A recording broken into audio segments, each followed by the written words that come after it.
bumi untuk memperbaiki manusia. Islam juga memandang penting pembangunan, karena dalam pembangunan tersebut, sumber daya manusia merupakan kunci yang paling menentukan keberhasilan pembangunan. Manusia merupakan perencanaan, pelaku, pengendali, serta pengaktualisasi. Oleh karena itu, pengembangan kualitas sumber daya manusia merupakan kunci utama dalam pembangunan. Melalui kualitas sumber daya manusia yang unggul, maka manusia mampu hidup, bertahan, dan berkembang sepanjang zaman seiring dengan perubahan. Sumber daya manusia dalam Islam. Islam memandang bahwa pada dasarnya manusia itu mulia jika ia mampu memahami fitrahnya dengan baik. Untuk itulah Islam memberikan way of life supaya manusia hidup bermartabat dan mulia sesuai kodratnya.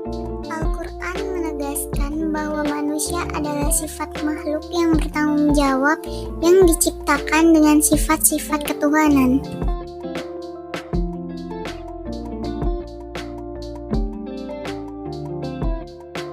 Etos kerja tinggi. Islam tidak hanya mengajarkan pada pemulungnya untuk beribadah semata, tapi juga mengajarkan untuk beramal dalam arti bekerja bahkan meraih prestasi.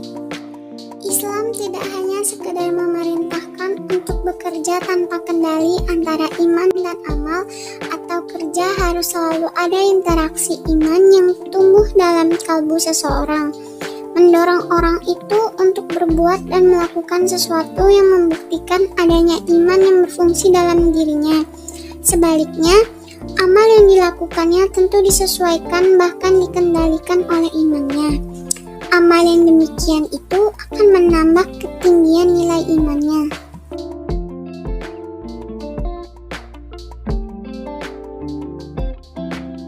Mengelola waktu dengan cermat.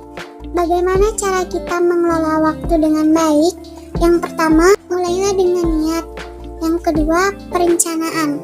Disiplin waktu, fokus dengan yang dikerjakan. Yang ketiga, mulailah untuk questioning and challenging. Yang keempat, jeli dalam mengatur waktu. Yang kelima, estimasikan dan tentukan waktu penyelesaian pekerjaan. Yang keenam, buat semua lebih rapi dan terorganisir. Yang ketujuh, berani mengambil keputusan. Yang kedelapan, menyusun skala prioritas. Dan yang terakhir, istirahat yang cukup dan makanan yang bergizi. Introspeksi diri adalah cara seseorang memandang dirinya sendiri dan merenungkan melalui pikiran, perasaan, dan ingatannya. Manfaat introspeksi sangat banyak. Tujuan introspeksi diri adalah dengan menilai diri sendiri tanpa berpura-pura, membela diri, atau menyalahkan diri sendiri atas apa yang terjadi. Bagaimana caranya introspeksi diri? Yang pertama, bertanya pada diri sendiri. Kedua, mengidentifikasi akar penyebab. Tiga, berubah secara perlahan. Dan yang terakhir, berdamai dengan diri sendiri. Networking atau membangun jaringan. Proses membangun suatu koneksi dan hubungan dengan orang lain. Hubungan inilah yang bisa memberimu masukan atau bantuan dalam bentuk lainnya untuk mengambil keputusan yang berkaitan dengan sesuatu. Manfaat networking sendiri adalah mempermudah kita mencapai sesuatu dan memberikan banyak peluang dalam mencapainya.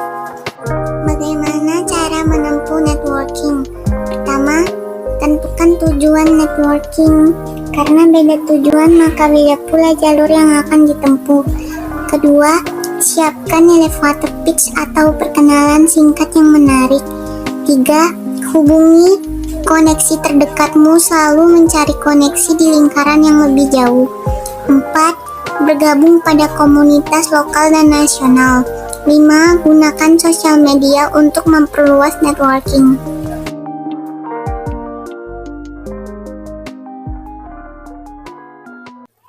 Kekuatan doa dan bersyukur. Kekuatan adalah adalah suatu yang harus kita punyai dan yang harus kita tanam pada diri kita selagi masih hidup di dunia ini. Doa adalah senjata orang mukmin dalam segala keadaan dan suasana. Tak kalah bahagia, dia harus bersyukur dengan banyak memuji kepada Allah Ta'ala. Bersyukur ialah senantiasa dan tetaplah berdoa mengucap bersyukur dalam segala hal. Sebab itulah yang dihendaki oleh Allah Subhanahu wa Ta'ala.